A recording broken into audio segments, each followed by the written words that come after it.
Hey guys, today's tier list is going to be looking at Titan exotic armor. We're going to go over all of the exotic armor pieces, and I'm going to be giving ratings as to where I think they fall on the tier list from best to worst. We'll be looking at several categories, and I'll also be rating exotics versus other exotics per activity. This tier list is purely based on power. However, I'm going to be handling the tier list slightly differently this time by giving each exotic an award for their achievements to simplify what is good where. I'll also give the community score based on ratings over at Destiny Item Manager. We'll start at the helm slot with Mask of the Quiet One, getting the award of Alright Sentinel Exotic. Mask of the Quiet One's main perk gives you energy whenever you are hit by damage, and also gives you health regen on void ability kills. The nice thing about the ability energy gains is that it is subclass neutral. You do not need to be a sentinel in order to gain energy. Generally speaking, I don't like perks that require you to be damaged in order to work, but considering this is the most broad form of putting yourself in danger, which is just naturally taking damage, it's fine. And there aren't any other Titan exotics that give you energy in such a passive way without any input required on your end. There appears to be about a 1 to 2 second internal cooldown on the energy proc happening, with each proc giving about 2.5 to 3 seconds back on your cooldowns, at least on your grenade and melee. The next part is the void ability kills giving you health back, and this is where I spent 30 minutes figuring out what the hell is actually working properly on this helm. So here's how it works right now. Grenade damage will proc the effect. Melee kills will proc the effect. Shield bashes in super will not proc the effect. Shield throws in super will proc the effect. What a nightmare. So 2.5 things get you a chunk of health back. It is not actual regen, sorry, it is a chunk of health. I would still probably take these over Doomfangs for PvP because at least you have a chance of getting your health back at some point using an ability, and the passive energy gains are much nicer for moment-to-moment gameplay. Destiny Item Manager community ratings give this a 4.5 out of 5. I would say that's a bit high. And as you'll see through this video, the Destiny Item Manager community ratings tend to go pretty high, but that's because I feel like if an exotic does one thing really well, people just kind of go for a 5 out of 5 rating.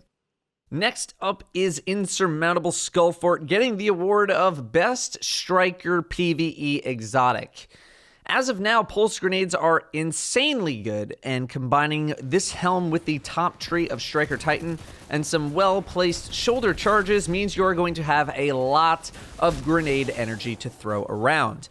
However, if you're not getting a kill with your shoulder charge, you still get grenade energy, but you lose a ton of value as a result. So you do need to make an effort to actually get kills. In PvP, again, the same thing applies. You need to kill with shoulder charge in order to get the value from this helm. In prestige activities, the effect still works, but you're going to be putting yourself in danger in order to make it work, and dying is never ideal, so in my opinion, the Skullfort gets a lower value in those activities due to the risk. In PvP, you're probably not going to be shoulder charging nearly as often or into as many targets at once, so I can't give these a very high rating as a result. You lose a lot of the value from the perk. You could use the bottom tree in PvE to chain together the regen with frontal assault and knockout, but this isn't terribly effective in more difficult content.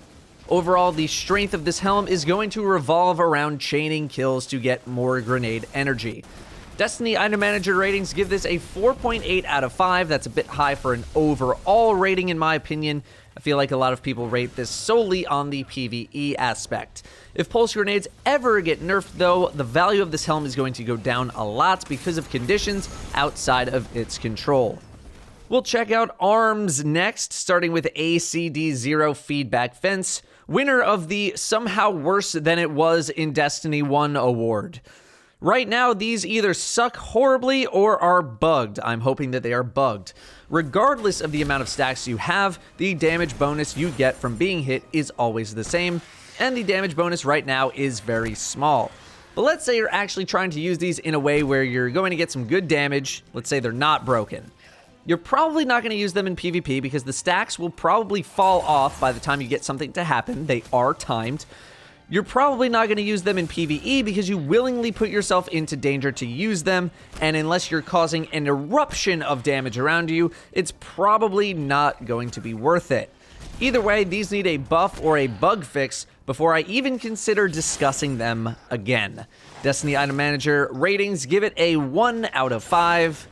That is correct. Next are the Doomfang Pauldrons getting the award of Good Void PvE Exotic. Having the ability to chain your abilities so much that you can't mash them fast enough to perform is a nice problem to have, and Doomfangs allow you to toss quite a few amount of shields.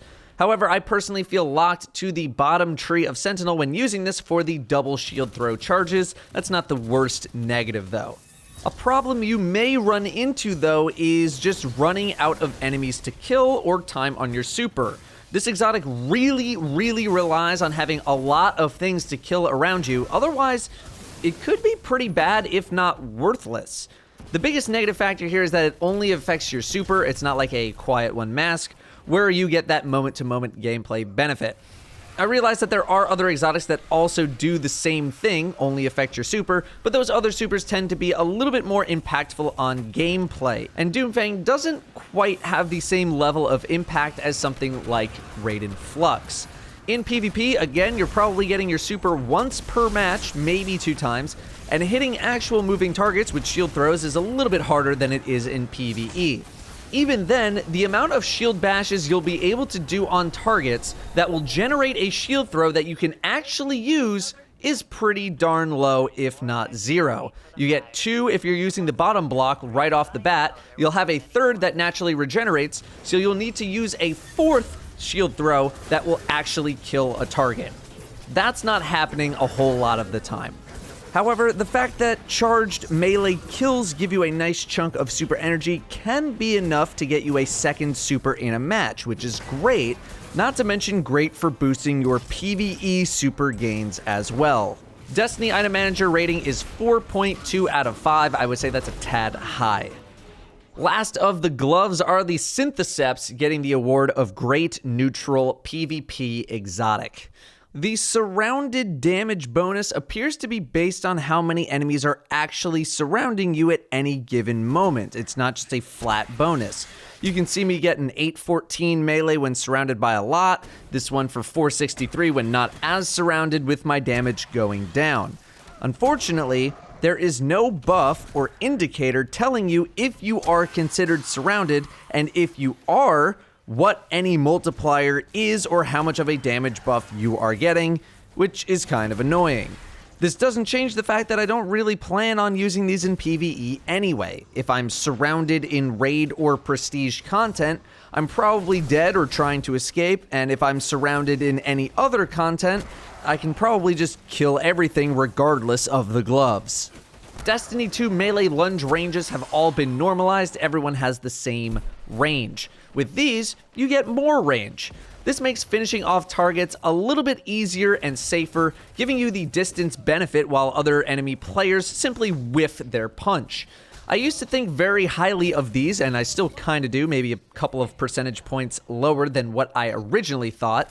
You do need to adopt a pretty aggressive playstyle to make the absolute most out of these gloves though.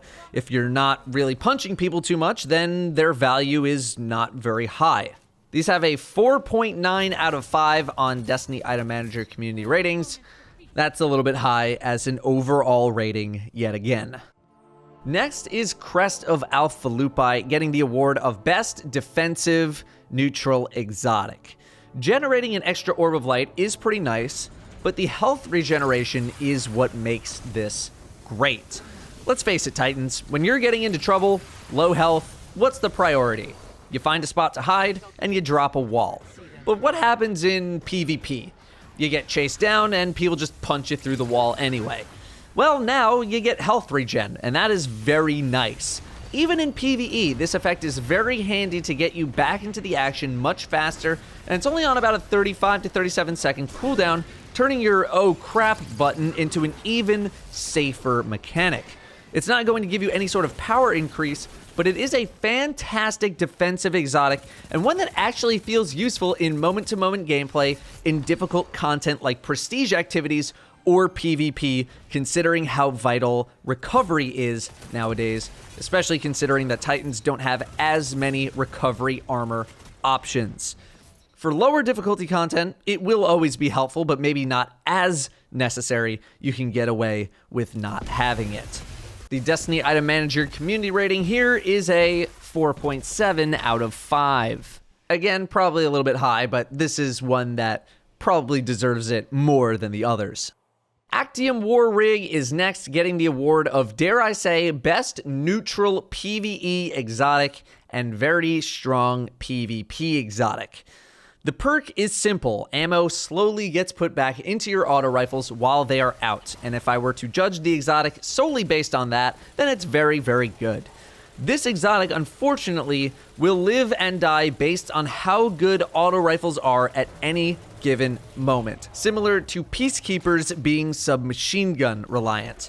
Right now, auto rifles are very, very good in both PvE and PvP, which means we get to use Actium War Rig with no issue. In PvE, it allows you to keep firing for a good chunk of time longer than you're typically able to, in a way boosting your magazine size from 20 to 25 bullets if you're just holding down the trigger. That's good in essentially every activity in the game, including the raid, including Callous DPS. In PvP, I personally don't value it as highly, as typical engagements aren't epic battles of 50 bullets fired, but it can definitely assist in those in-between moments when you're transitioning from fight to fight, or trying to hide for cover, or even trying to do a 1v2 situation. That being said, Crest of Alpha Lupi and Synthoceps are personally a bit higher on my list for PvP, but this exotic is still really, really solid. This has a 5 out of 5 on Destiny Item Manager, again, a bit high for an overall rating, but this is probably something that deserves a 5 out of 5 the most out of any exotic so far. Hallowfire Heart is the next chest piece, getting the award of only solar exotic for Titans. If you want something to maximize your Sunbreaker capabilities, this is all you have for now. So is it actually any good? Well, the perk on it is a perk from Destiny 1, where your cooldowns are dramatically reduced if you have a super ready to go. It worked in Destiny 1 because your cooldowns were fast enough that you could spam them quick enough to the point where it felt fun, at least in PvE. Sure, when it's Torrent on the Nightfall, this thing is absolutely insane. With Thermite Grenade, I would absolutely wear it under those conditions. 5 out of 5. Alright, so how long are the cooldowns? Well, baseline, we have a grenade on a 123 cooldown that goes to about 25-26 seconds with Hallowfire on. Then when standing in a sunspot, that gets cut in half. And I'm not even including mods, which will probably shave off another couple of seconds. So if you're willing to go all in with ability mods and sunspots and all that jazz, you could put out some pretty effective ability spam in PvE. The only bad thing is obviously you can't use your super. So how good is that ability spam? Sunbreaker grenades are alright in PvE. They ain't no pulse grenades, but they're not too bad. In PvP, I would put on a different exotic entirely until you get your super, then switch. It basically comes down to having a grenade about 3 times as often for the rest of a match versus using your super. You are rarely going to have sunspots to work with in PvP. What's going to get you more kills? Using your super or 3 times the grenades for the rest of a match? That's probably going to vary from game to game. Peacekeepers are up next, getting the award of better on PC than console. These boots do their job incredibly well, near instant reloads of SMGs, and they ready instantly too. 5 out of 5 on them actually doing the thing that they're supposed to be doing. SMGs on PC are ridiculously good, very accurate, and very stable. On console, they're still pretty good. Antiope D is still a top pick for PvP. Me personally, I don't think I'm ever going to use that 2 SMG loadout on console. They're good, but not that good. And on console, you want to be a little more flexible. On PC, though, I think a 2 SMG loadout is easier to pull off and succeed with, which boosts the value of these boots by a lot, providing you're switching back and forth between SMGs when firing. However, this kind of loadout is not exactly a 5 out of 5 in most activities. Double SMGs in PvP is definitely not ideal or even necessary, and double SMGs in prestige level activities is probably not the smartest idea in the world either, no matter how much better PC can handle it. So now we're stuck somewhere in the middle in terms of effectiveness. In the places where it is effective, it is outstanding, and outside of it, it's not. Shocker. In PvP, even with one SMG, I would say that are a solid option to always have an instantly ready weapon that is fully loaded every time. Lord knows how many times I've gotten into a fight where I didn't reload. Destiny Item Manager ratings have these at a 4.4 out of 5. Again, a little high for me. They're a 5 out of 5 in PvE when in ideal conditions, and a don't bother outside of them. Dunemarchers and Lion Rampant are our final 2 items, getting the... Wait, what do these do again? Award for just sort of existing. Lion Rampant says it improves the aerial maneuverability of your lift. So what does that actually mean?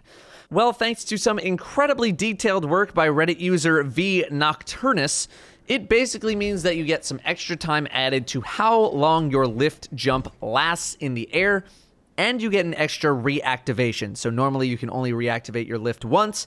This lets you do it twice. So you get a little bit of extra mobility with these on. So is that useful anywhere? Well, that entirely depends on your perspective of useful. In terms of giving you any sort of a straight up power boost, making you deal more damage or your abilities more effective or anything like that, they don't do that. These are what I like to call a do-a-thing exotic. They give you a new or enhanced ability that doesn't affect power, and it really just comes down to if you like using it. Most of the time, these do-a-thing exotics are more powerful in PvP, where gaining damage isn't really as possible, but there have been do-a-thing exotics in the past that people loved using everywhere because of personal preference. These boots are going to be that. If you like them, great. If not, no big deal. These boots might be good for players who are still trying to get used to Titan Jump and learning the ins and outs of it. Giving you a little bit of extra time in the air could be pretty helpful. Destiny Item Manager community rating is a 4.3 out of 5, maybe a little bit high. Dunemarchers increase your sprint speed, and then while sprinting, you build up static charge that can be unleashed after a melee attack, and the damage will chain to other enemies. Well, that portion, the melee attack, is basically on the status of the feedback fences in that I don't think it's very good, and it is not the selling point of these boots. The sprint speed is. The process of activating the charge up bonus is an act of tedium, requiring what feels like an eternity to proc, and then sometimes it feels like it doesn't even work, and then when it does work, the damage is just not really worth all of that effort. With regards to the sprint speed, I don't really value sprint speed that much. I never really have. Maybe you value it much more than I do. The thing about sprint speed is that unless it's significant, much like the mobility stat, I never really feel it in moment-to-moment gameplay. Sure, you can stack a whole bunch of movement speed options, throw on a Mida or whatever, and go a little bit faster as well, as shown on the test on screen, but me personally, I do not have much interest. These are sort of a do-a-thing exotic as well. If you want the sprint speed, great. Not to mention that these do not give any sort of a power boost either. Destiny Item Manager community rating has this at a 4.7 out of 5. That's 0.1 below Skullfort and 0.2 above Mask of the Quiet One. Yeah, that's a little bit high. Anyway, guys, that is your Titan Armor exotic tier list and awards. If you enjoyed this video, a positive rating would be appreciated. Thank you all very much for watching, and I'll see you next time.